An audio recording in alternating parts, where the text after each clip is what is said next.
Hello there, Aries. Welcome to your reading.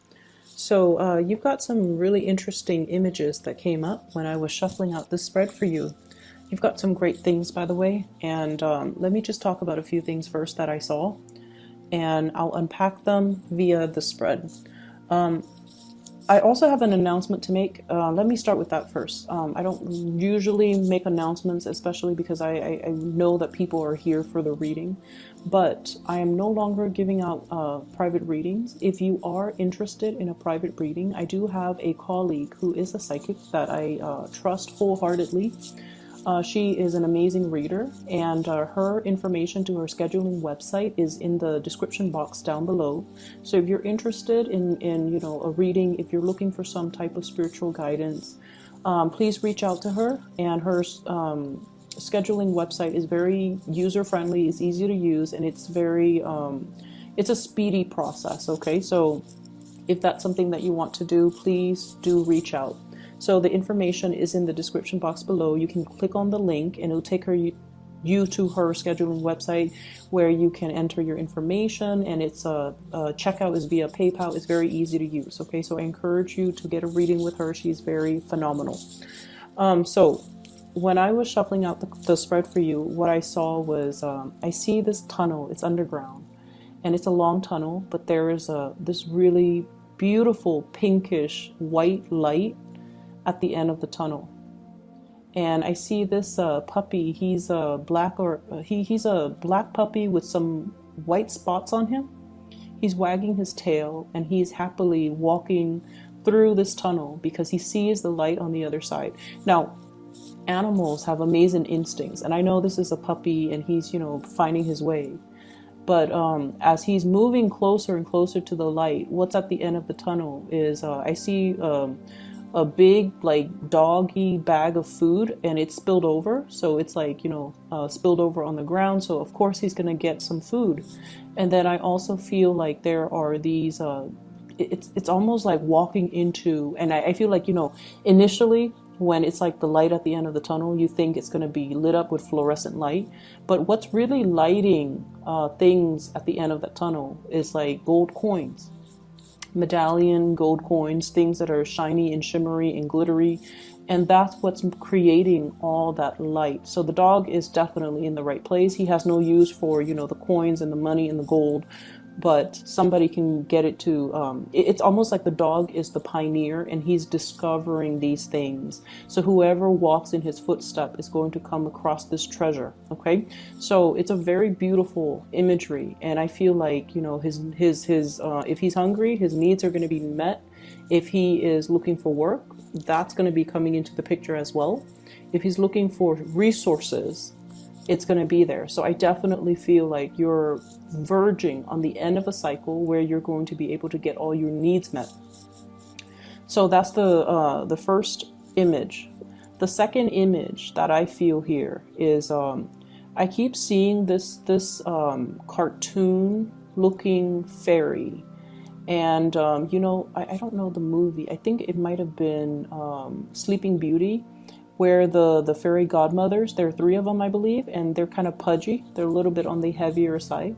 So I see this pudgy fairy, and she has like really small wings, and the wings are like flapping. And she's holding this wand, and she's smiling, so she seems like very benevolent. And I feel like she's like smoothing out somebody's hair, like comforting them, smoothing things out. Making a situation better, ironing things out, and just overall, there's this really strong energy of spiritual, ancestral protection coming through for you. Okay, so whatever it is, you don't need to fear it. You need to be kind of like be able to trust your intuition and trust your instinct, kind of like this puppy. Okay, to walk into the unknown. To walk into the unknown without armor, without any way to defend yourself, and to trust that you're walking in the right direction, because there's going to be food at the end of the tunnel. So that's what I saw. And I remember when I did the reading for you at the very beginning of the month, you guys have embarked on a journey and you're waiting for a situation. And I mentioned you were trying to flap your wings, trying to get to your destination, right? And it feels like it's very difficult, and it feels very labor intensive, and it just feels like you're tired, like you need a rest, like you just want to land and just stay where you're at and not have to move. So I feel like energetically there might be some drainage.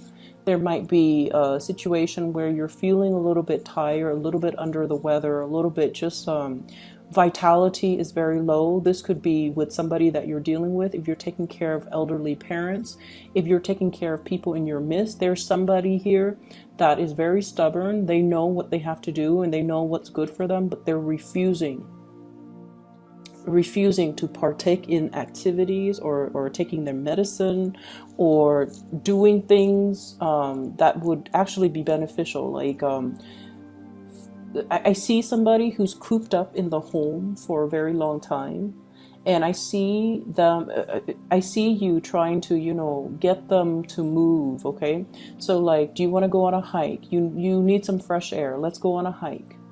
And they're like, no, I'm okay where I'm at right now. And you're trying to tell them, hey, why don't we take a trip so that you can get your mind off things? They're like, no, I'm okay here. And so I feel like you're having difficulty trying to get somebody out of the house. And I feel like for some of you elderly parents, for others, it's somebody that is lacking in vitality and they don't want to do these physical activities.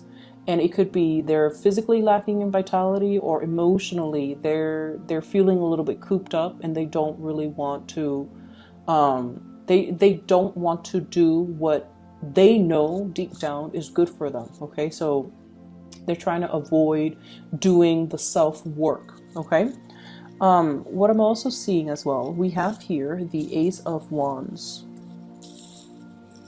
and we have as well, this is the Page of Wands. Okay, you guys are definitely embarking on something brand new. This could be a project. This could be a new job. This could be some type of a creative venture that you're very excited about and you're going to be undertaking wholeheartedly. There's a lot of hopefulness and optimism associated with this. This is an opportunity for you to kind of prove yourself. No longer a child, protected and coddled. We're now becoming a little bit more, you know, we're growing up and we have skills that we want to display to the rest of the world. Okay, so I feel like you're embarking on a brand new journey, and I feel like it's forcing you to step outside of your comfort zone a little bit. But I do sense that you have a lot riding on this, and I also feel like you're going to be, it's in your element, you know, fire signs, the suit of wands, it's in your element, which basically means you're going to transition into it very naturally, without any type of hurdles to overcome, without any type of a learning curve, without any type of I want to say without any type of setbacks. Okay, so if you've been fearful of doing this in the past, or if you've been feeling like, you know, once again, self-esteem, I don't know if I'm ready for this just yet. Maybe in 2 years, maybe in 3 months, you know, I need to get myself prepared for it. If for whatever reason you've been holding back, and now you feel like, I'm going to do this and I feel like it's the right time and I'm going to embark on it wholeheartedly and I'm going to show my skills. So I definitely feel the learning curve is not going to be a problem for you. There isn't a learning curve. It seems to me like it's more like a straight path. Okay. And we also have as well the straight shooter. This is communication, contact, a lot of exchanges over wide distances. So I definitely feel a lot of communication, a lot of interaction back and forth via electronic communication, emails, text messages. What I'm seeing as well, I see many of you are keeping in contact with a lot of people, okay, going back and forth. And I do see as well, I don't know why there's this mirroring energy here, but I feel like there's a lot of going back and forth, a lot of communication, a lot of long distance communication. And so make sure, and I do see geographical distance as well, but it's going to hit the mark. Okay, so this is a card that traditionally facilitates travel and movement and communication in general. The way that it's coming out, they're saying that you're going to hit the mark, so the distance is not really going to matter. Things are going to be arriving very, very smoothly and transition very smoothly for you, so you don't have to worry. And there's still, okay, the mirroring energy makes sense now. There's some type of a spiritual protection. I mentioned before the ancestral protection, and it's almost like whatever hits this mirror is going to bounce back. Okay, so if it's malintention, it's going to be sent back or boomerang back to the sender. So if you've been dealing with any situation where you feel like you have to shield yourself, or if you have to kind of keep your opponents at bay or try to keep the negativity, away from you, I feel that there is going to be some reprieve from that, and especially there's going to be some type of divine protection where it's going to bounce back that energy and it's not going to energetically affect you. So there's a lot of protection coming through from the spread. I feel like in a mundane sense, for example, if you have a deadline and for whatever for whatever reason, if you fail to miss the deadline, for example, I feel like, the divine protection can come in a way where the deadline is pushed back because so-and-so that was supposed to be there to review the final product happens to be sick. So you have like that extra day to get things done. So it's like buying time. Somebody is stepping in, and it's divine protection that is going to allow you to extend a deadline to a later date that's more to your liking. Okay, and I also sense as well, if there has been like some type of mistakes that you have made in the work environment, something minor, like a typo, like if you're publishing like a manual and there's a typo, and it's going to be, or on a PowerPoint presentation and you're going to be in front of the entire work crew giving this PowerPoint presentation and there's like a glaring typo. I feel like there might be some technology malfunction, no one sees it, and then there's an element about saving face. Okay, so I feel like you have some people behind the scenes working to kind of buffer you against whatever negativity, against whatever errors, against whatever typos and things like that. So you do have some really good things, and I feel for whatever reason, whenever I see the spiritual protection, I feel like they always come in because there is a reason for it. So needless to say, be very, very careful about, doing your work diligently and making sure that whatever you put forward is the best my apologies for that noise. Whatever you put forward or whatever you put out into the world, we still need to be mindful that it has to be a good or a desirable representation of us. So it doesn't alleviate us from, dashing, assignments off in the middle of the night. You still have to do your due diligence and you still have to do the work. The spiritual protection that is behind you is to facilitate that process, but it doesn't alleviate you from doing your fair share of the work. But I definitely see you're being helped and you're being coddled and you're being in a situation where you are divinely protected. Okay? What I have here is the Four of Cups and the Seven of Cups, and both the 4 and the 7s are very, very spiritual numbers. They are indicative of healing. They're indicative of, as well, healing others. Okay, the healer and the teacher is what I'm sensing here. And I do sense there's a major difference here. This is about somebody who wants to maintain their distance. Okay, they're not going to get emotionally involved in other people's problems. They say their piece and they kind of leave it alone. They don't let the emotional undertones affect their decision, or they don't get pulled into that emotional space where they're looking at things so subjectively that they're not able to see the forest for the trees. And then we also have the 7 of Cups. This is like that empathy and that sympathy, wanting to do things for another person, feeling things so deeply where we feel like we have to step in and intervene. So there is this opposition here about you needing to protect your energy and needing to not get sucked into other people's emotional flare-ups or even emotional trauma. So if you, for example, have been doing a lot for other people, if you're somebody in your work environment that is doing all the work, or that's like, you know, the go-to person when people have problems and when people are dealing with emotional crises in their life, if it keeps happening over and over and over again, you kind of have to take the stance of, you know, loving detachment, okay? Not wanting to get involved, knowing when to push things away, and knowing when to energetically not let other people's issues affect you. If it's their problem, it's their problem. As much as we want to get involved, we kind of need to preserve our energy and need to draw very clear boundaries, okay? I mentioned 2 weeks ago, there was this guilt, and I feel like it's coming into the picture. Wanting to do things for another person, or feeling like telling yourself, oh, I can't do this because of A, B, C. And usually those A, B, C reasons are linked up with another person that you feel this sense of indebtedness to.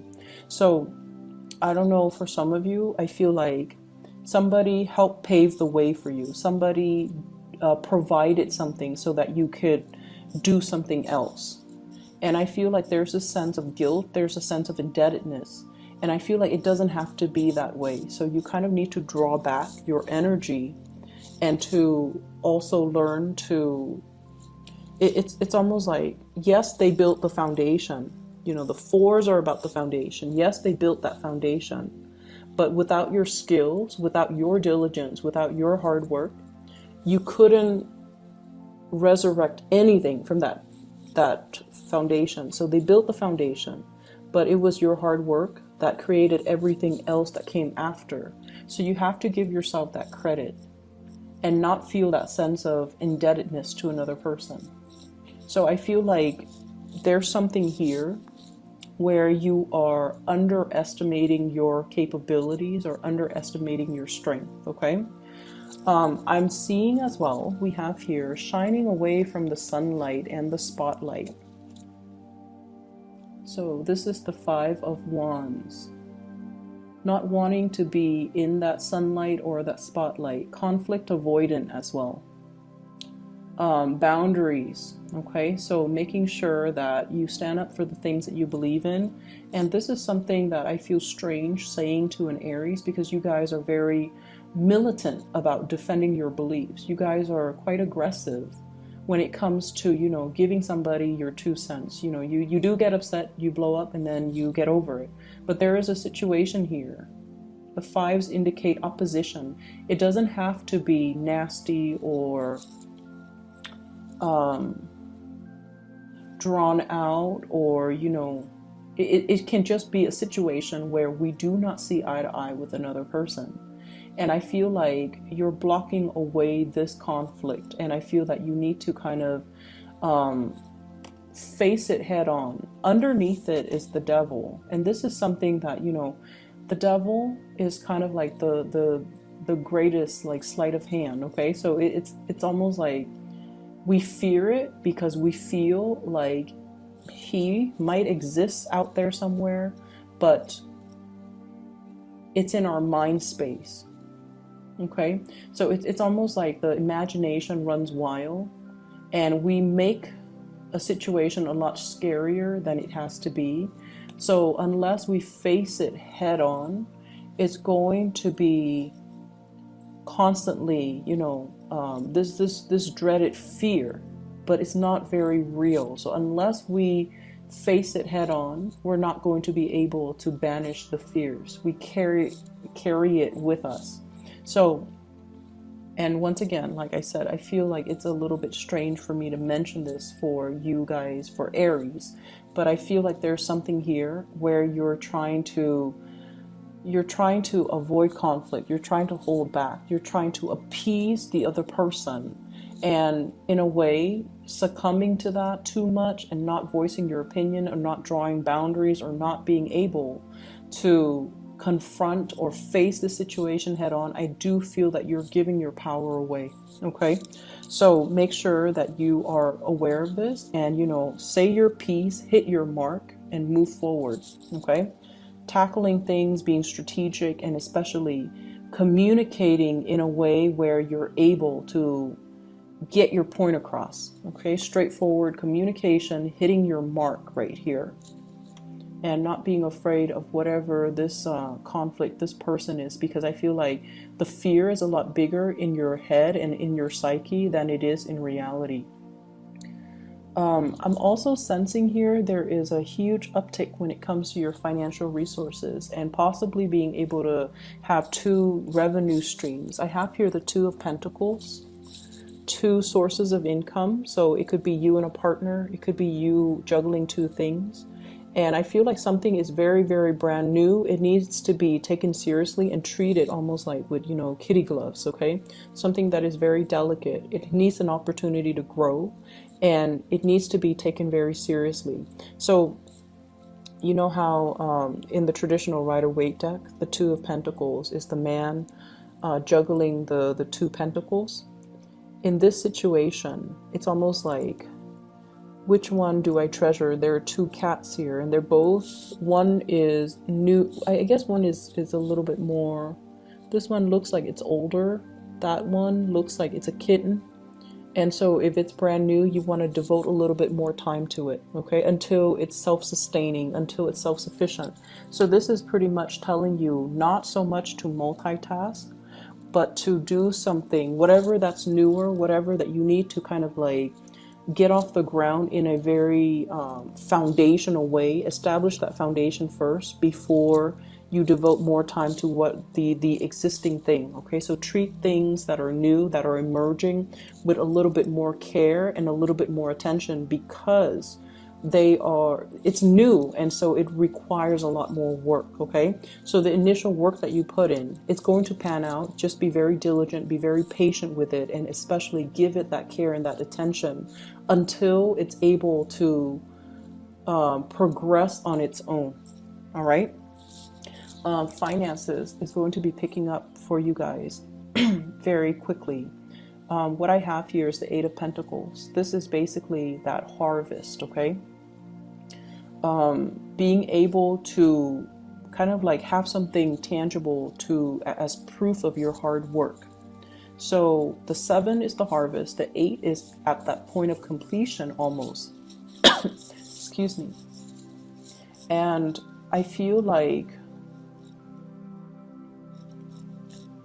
I almost feel like there's this big energy about, you know, focusing, laser-like focus on one thing, birthing something, taking care of something that is brand new, nurturing it in order for it to grow for you. So I definitely see new projects that are in store for you. And I feel like it's going to pay dividends, but you have to kind of drop the other thing or put it in the back burner for now. Come back to it at a later date, okay? I hope the reading is helpful for you guys, and I do wish you all the best for this month. I'll be back in February, okay? Take care of yourself, Aries.